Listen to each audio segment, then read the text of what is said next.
तो आज हम डिस्कस करेंगे क्रोमेटिन के बारे में। लास्ट टाइम हमने डिस्कस किया था कि डीएनए कैसे कॉइल अप होता है इनसाइड द न्यूक्लियस, जिसमें हमने न्यूक्लियोसोम मॉडल के बारे में बात की थी। आज उससे ही थोड़ा सा रिलेटेड हम डिस्कस करेंगे यहाँ पे क्रोमेटिन। तो आप सबको पता है कि जो क्रोमेटिन होते हैं वो कहाँ प्रेजेंट होते हैं, इनसाइड द न्यूक्लियस। अब ये जो क्रोमेटिन जो होते हैं ये हमारे पास दो टाइप के होते हैं। एक होते हैं हेट्रोक्रोमेटिन एंड सेकंड होते हैं यूक्रोमेटिन। तो इनके बारे में आज हम यहाँ पे डिस्कस करने वाले हैं। सबसे पहले थोड़ा सा एक बार इस न्यूक्लियस के स्ट्रक्चर को देख लीजिए, आपको यहाँ पे आइडिया हो जाएगा। जैसे आप देख सकते हो कि जो हमारा न्यूक्लियस होता है वो क्या होता है, it is a double membrane organelle. एक देख सकते हो आप, एक हमारे पास इसकी आउटर मेम्ब्रेन होती है, देखिए ये वाली आउटर है और ये वाली इनर मेम्ब्रेन है। इसके अलावा जो हमारे पास न्यूक्लियस होता है उसके अंदर कुछ उसका साइटोप्लाज्म होता है, उसे हम कहते हैं न्यूक्लियोप्लाज्म कहते हैं।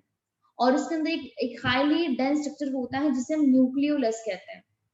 अब आप सबको पता है कि जब इंटरफेज का टाइम होता है, जब सेल हमारा नॉन डिवाइडिंग फेज में होता है, उस टाइम हमें इस न्यूक्लियस के अंदर क्या नजर आते हैं, हमें नजर आते हैं थ्रेड लाइक स्ट्रक्चर जिसे हम कहते हैं क्रोमेटिन कहते हैं।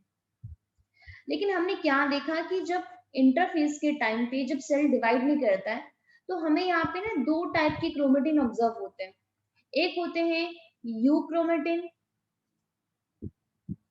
एंड सेकंड होते हैं हेट्रोक्रोमेटिन, जो आप यहाँ पर देख सकते हो। अब नॉर्मली क्या होता है कि हमारा जो यूक्रोमेटिन है ये नॉर्मली न्यूक्लियस के सेंटर में प्रेजेंट होता है, ठीक है। और क्या होता है एक्चुअली ये ज्यादा डेंसली पैक नहीं होता। जैसे हमने बात की थी ना कि डीएनए हमारा पैक हो रहा है, हिस्टोन प्रोटीन हेल्प कर रही है। तो जब वहां पे डीएनए रैप होता है ना, तो वहां पे दो तरीके के क्रोमेटिन का फॉर्मेशन होता है। एक होते हैं यू और दूसरे होते हैं हेट्रो। तो ये हमारे पास जो यू क्रोमेटिन होते हैं ना, बहुत ही मतलब लाइटली पैक होते हैं, ज्यादा डेंसली पैक नहीं होते हैं, जो हमें हमेशा सेंटर में नजर आते हैं। लेकिन यू क्रोमेटिन आप ये बाहर आप ये वाला पोर्शन देख पा रहे हैं, ग्रीन ग्रीन वाला, ये आपको पता है ये सारा क्रोमेटिन है। और इस क्रोमेटिन को बोलते हैं हेट्रोक्रोमेटिन, क्योंकि ये कुछ ज्यादा ही कंडेंस हो जाता है। जब न्यूक्लियोसोम जब डीएनए रैप होता है ना, हिस्टोन प्रोटीन रैप करती है, तो ये कुछ ज्यादा ही कंडेंस्ड फॉर्म है, इसको बोलते हैं हेट्रोक्रोमेटिन। और जो नॉर्मली जो सेंटर में होता है लूजली पैक होता है उसको बोलते हैं यूक्रोमेटिन। तो इन दोनों के बारे में हम थोड़ा सा यहाँ पे डिस्कस करेंगे। आई होप आपको लोकेशन समझ में आ गई होगी कि हम किसकी बात कर रहे हैं। हम क्रोमेटिन के बारे में बात कर रहे हैं कि यूक्रोमेटिन सेंटर में होता है नॉर्मली न्यूक्लियस की, और हेट्रोक्रोमेटिन उसके पेरिफेरी पोजीशन पर होता है, ठीक है। तो आई होप आपको इतना पोर्शन यहाँ पे क्लियर हो गया होगा। अब थोड़ा सा यहाँ पे दोबारा बात करते हैं न्यूक्लियोसोम मॉडल के बारे में। लास्ट टाइम अब आई होप अब आपको ये कोई भी डायग्राम आपको ये कोई मुश्किल तो लग नहीं रही होंगी देखने में। आप सबने हम सबने लास्ट टाइम इस क्लास में किया था कि जब भी डीएनए कॉइल होता है तो वहां पे कौन हेल्प करता है, मतलब किस चीज का फॉर्मेशन होता है, न्यूक्लियोसोम का फॉर्मेशन होता है। न्यूक्लियोसोम किससे बनता है, डीएनए से बनता है। प्लस हमारे पास क्या होता है, हमारे पास होता है हिस्टोन ऑक्टामर। हिस्टोन प्रोटीन क्या करती है, यहाँ पे उसको अटैच करने में हेल्प करती है। अब यहाँ पे देखिए यूक्रोमेटिन में क्या है, आप अच्छे तरीके से देख सकते हो। देखिए एक न्यूक्लियोसोम यहाँ पर है, सेकंड यहाँ पर है, थर्ड यहाँ पर है। तो इनके बीच में यहाँ पे क्या है, देखिए काफी ज्यादा स्पेस है आपस के बीच में। अब रीजन क्या है इसका कि यहाँ पे स्पेस है, तो यहाँ पे क्या होता है, यहाँ पे एसिटाइलेशन रिएक्शन होती है। एसिटाइलेशन की वजह से क्या होता है कि हमारा ये वाला जो सेगमेंट होता है ना क्रोमेटिन, ये वाला ये थोड़ा सा लूजली पैक हो जाता है। एंड लूजली पैक होने की वजह से ये क्या होता है, ट्रांसक्रिप्शनली एक्टिव होता है। ये बहुत इंपॉर्टेंट लाइन है। ट्रांसक्रिप्शनल एक्टिव होने का मतलब क्या है, आप सबको पता है कि जो डीएनए होता है, डीएनए क्या करता है, आरएनए का फॉर्मेशन करता है। जब डीएनए आरएनए बनाता है उस प्रोसेस को बोलते हैं ट्रांसक्रिप्शन।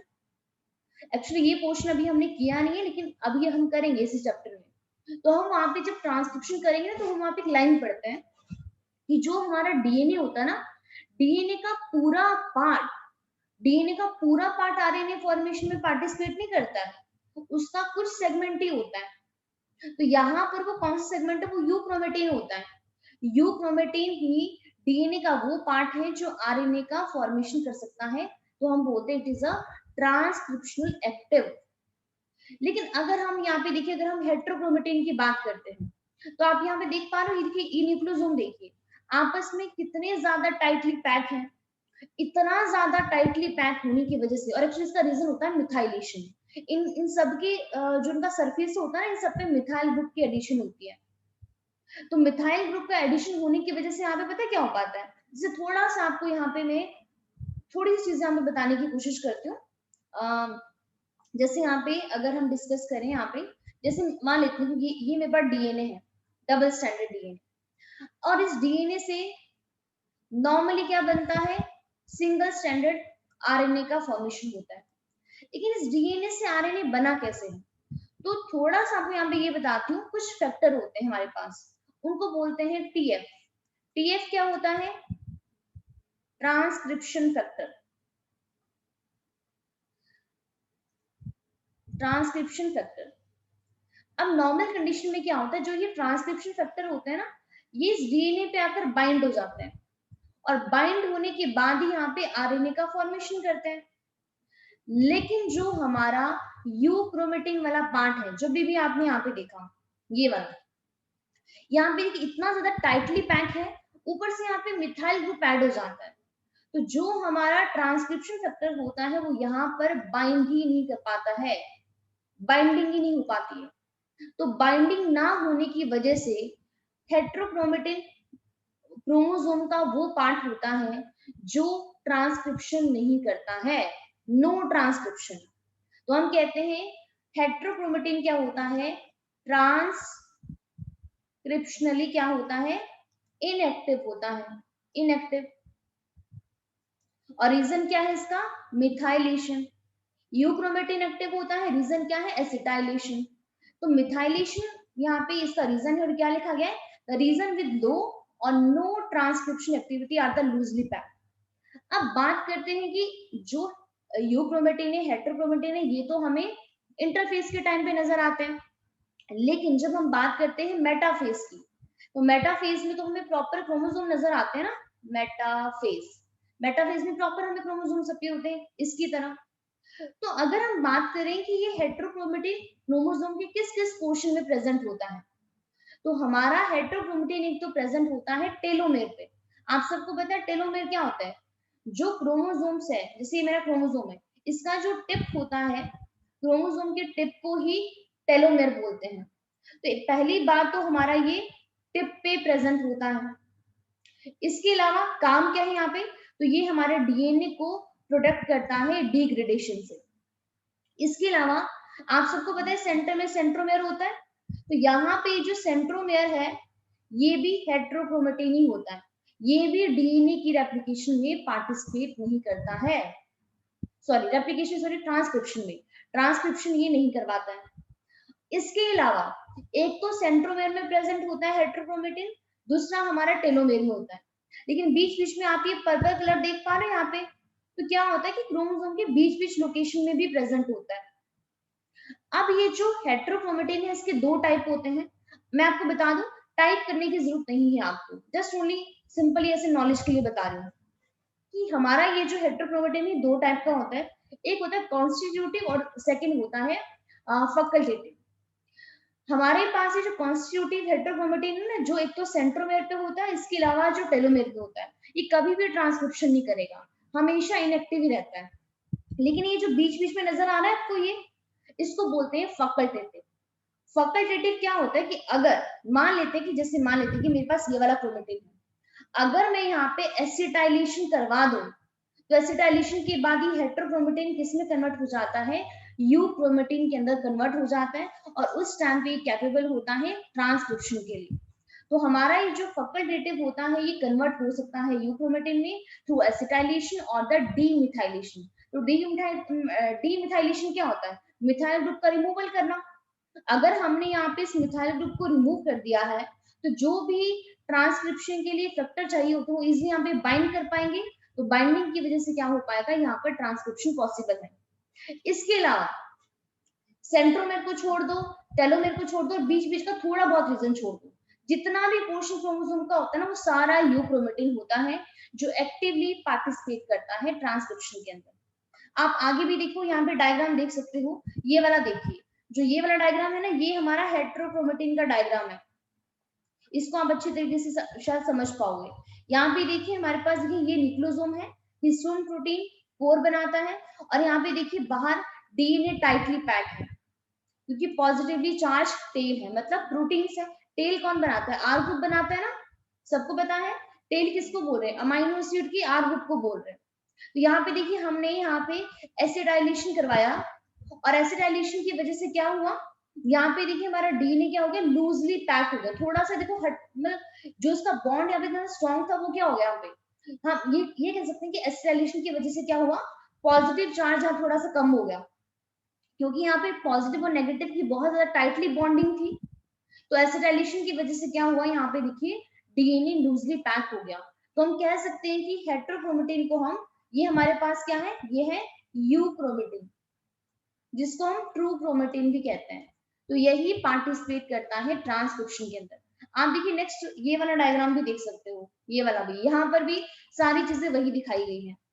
ये हमारा ऊपर वाला देखिए, ये कौन सा है, ये हमारे पास है हेट्रोक्रोमेटिन। यहाँ पे देखिए ये देखिए डीएनए कितने ज्यादा यहाँ पे टाइटली पैक है, और यहाँ पे क्या है, मिथाइल ग्रुप प्रेजेंट है। तो मिथाइलेशन हुई है डीएनए के हिस्टोन की, जो क्या कॉज करवाती है, न्यूक्लियोसोम को टाइटली पैक करवाती है। तो transcription factor can not bind the DNA, ये डीएनए के ऊपर बाइंड नहीं कर पाते हैं, एंड जीन एक्सप्रेस नहीं हो पाती है। लेकिन सेकंड वाला आप देखिए, यहाँ पे हिस्टोन का एसिटाइलेशन हो गया, मतलब हिस्टोन ने ही तो यहाँ पे बॉन्ड बनाया था ना डीएनए के साथ, तो हमने हिस्टोन को क्या कर दिया, हमने यहाँ पे एसिटाइल का मतलब है कि हमने यहाँ पे इसको डीमिथाइल कर दिया, जिसकी वजह से यहाँ पे क्या होगा, देखिए जीन क्या होगी, एक्सप्रेस होने लगी। अब यहाँ पर इजिली पैक हो, इजिली बाइंड हो पाएगा ट्रांसक्रिप्शन फैक्टर, और उसके बाद क्या हो पाएगी, जीन यहाँ पर एक्सप्रेस हो सकती है। तो आई होप आपको ये चीज समझ में आ गई होगी। अब अभी ये आपने यहाँ पे ये क्रोमोसोम का डायग्राम देखा, तो आप यहाँ पर ये भी देख सकते हो कि यहाँ पे डार्कर रीजन कौन है, सेंट्रोमेर काफी डार्कर होता है, टीलोमेर काफी डार्कर होता है। तो जब हम इस क्रोमोसोम को स्टेन करते हैं ना, तो ये जो हेट्रोक्रोमेटिन जहां जहां प्रेजेंट होता है ना, ये हमें डार्कली स्टेन करता है। स्टेन कैसा होता है, यहाँ पे डार्कर कलर का होता है, लेकिन बाकी जो रीजन है ना, वहां पे स्टेन हमारा काफी लाइटर कलर का होता है। समझ में आ रहा है आपको स्टेनिंग करने पे? आई होप आपको क्रोमेटिन एंड हेट्रोक्रोमेटिन यहाँ पे समझ में आ गया होगा। अभी हम इसके बारे में, अभी हम इसका डिफरेंस भी करेंगे, लेकिन एनसीईआरटी के अंदर कुछ लाइन थी उस दिन, एक बार उसको रीड कर लेते हैं। तो यहाँ पे देखिए लास्ट में देखिए ये वाली लाइन लिखी गई है, यहाँ से लेके यहाँ तक क्या लिखा गया है, in a typical nucleus some region of chromatin are loosely packed. तो न्यूक्लियस के अंदर क्या होता है, कुछ रीजन क्रोमेटिन का लूजली पैक होता है, और स्टेन भी क्या होता है, लाइट होता है, उसको कहते हैं यू क्रोमेटिन। तो यू का मतलब ही है true chromatin. The chromatin that is more densely packed, एक क्रोमेटिन क्या होता है, डेंसली पैक्ड होता है, और स्टेन डार्कर होता है, उसको कहते हैं हेट्रोक्रोमेटिन। तो ये जो euchromatin is said to be transcriptionally active chromatin, ये क्या होता है, एक्टिव होता है। लेकिन हेट्रोक्रोमेटिन क्या होता है, इनएक्टिव होता है, मतलब ये ट्रांसक्रिप्शन नहीं करवाता है, जीन को एक्सप्रेस नहीं करवाता है। तो आप बताइए, आपकी समझ आया? ये लास्ट वाला पैराग्राफ ये उस दिन रह गया था। Yes ma'am. असीम था आपको? Yes ma'am. तो एक बार एक काम कीजिए, अपनी कॉपी में आप इसको नोट कीजिए, हम एक बार इसका कंपैरिजन कर लेते हैं।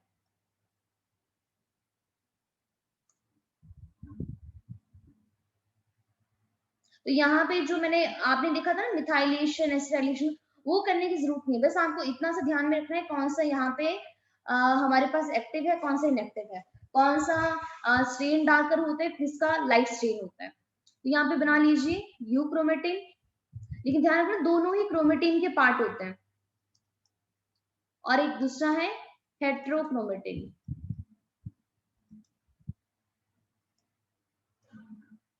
ठीक है,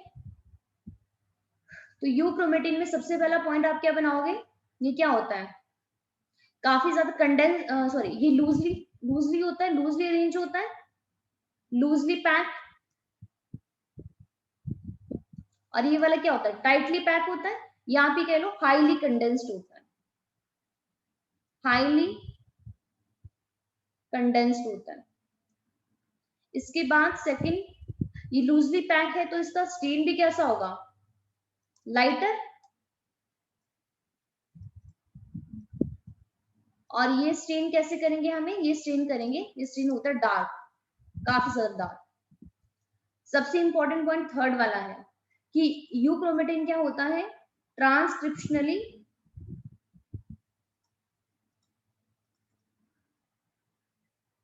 एक्टिव होता है, और ये वाला क्या होता है, ये ट्रांसक्रिप्शनली इनएक्टिव होता है।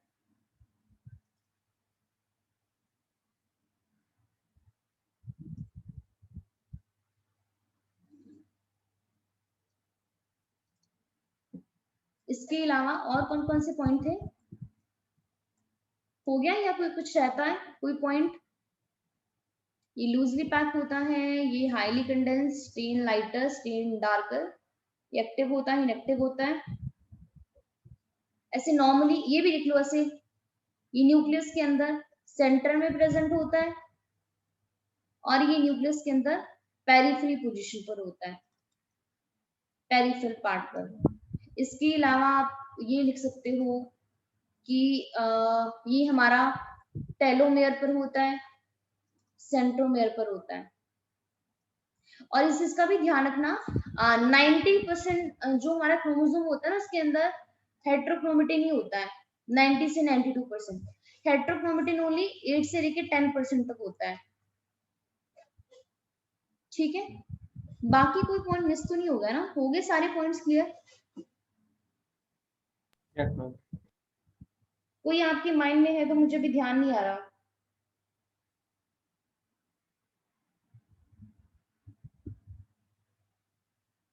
मैम चार्ज वाला भी लिखवा दो। हाँ जी, चार्ज वाला। चार्ज वाला,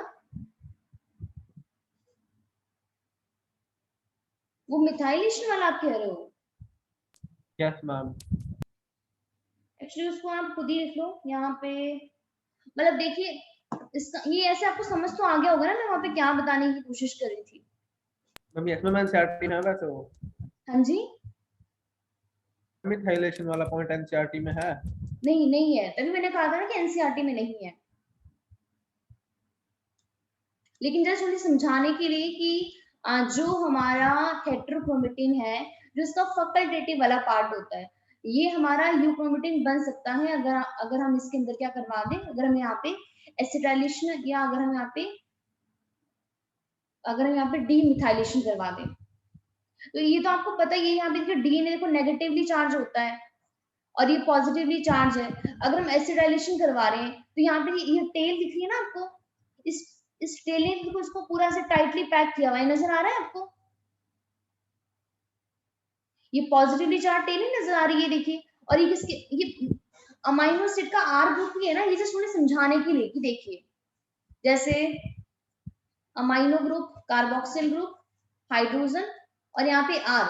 अमाइनो एसिड के केस में लाइसिन और अर्जिनिन ये ना जो बहुत ज्यादा होते हैं बेसिक अमाइनो एसिड, तो यहाँ पे क्या होता है CH2, आगे याद नहीं आ रहा, बट अमाइनो ग्रुप ज्यादा होते हैं, अमाइनो ग्रुप एक और लगा लेते हैं। तो यहाँ पे इतना ज्यादा पॉजिटिव चार्ज होता है कि ये देखिए इसको पूरा कॉइल अप कर देता है। लेकिन जब हमने यहाँ पे एसिटाइल ग्रुप लगा दिया तो आप देख रहे हैं यहाँ पे देखो ये टेल देखो यहाँ पे क्या हो गई है, नजर आ रहा है आपको ये वासु सिंता कि एसिटाइलेशन की वजह से क्या हुआ, यहाँ पे पॉजिटिव चार्ज कम हो गया ना, ये देखो देखो टेल नीचे गिर गई। जैसे देखो टेल यहाँ पे अनवाइंड हो गई, अनवाइंड होने की वजह से क्या, अनवाइंडिंग का रीजन क्या है, एसिटाइलेशन। तो डीएनए हमारा लूजली पैक हो गया, तभी ये बन गया यूक्रोमेटिन। लेकिन एनसीईआरटी में गिवन नहीं है, एनसीईआरटी में वही गिवन है जो भी मैंने आपको एक पैराग्राफ दिखाया था बस, और वहां पे कुछ भी गिवन नहीं है। ये सारी चीजें उन्हें समझाने के लिए थी, इसलिए मैंने बोला भी था कि ये हमें मतलब आपके एनसीईआरटी में है नहीं, बस ये वाला पैराग्राफ है लास्ट वाला। समझ आ रहा है आपको? Yes, ma'am. Yes ma'am. ठीक है, तो बस इतना ही हमें करना था। ठीक है, तो अभी हम नेक्स्ट जो यहाँ पे करने वाले हैं, आप देखो यहाँ पर भी देख सकते हो, देखो यहाँ पे नजर आ रहा है आपको, देखो देखो सारे टेल देखो ऊपर की तरफ है, यहाँ पे अभी भी यहाँ पे एसिटाइलेशन है। ये हमारे पास जो ये वाला आप क्रोमेटिन देख पा रहे हो, ये यू क्रोमेटिन है। एक चीज और, जो हमने बात की थी ना बीड्स ऑन स्ट्रिंग की, वो हमें यू क्रोमेटिन ही नजर आते हैं। हेट्रो तो इतने ज्यादा टाइटली पैक होते हैं कि हमें उनमें कोई बीड्स नजर नहीं आते हैं। ठीक है,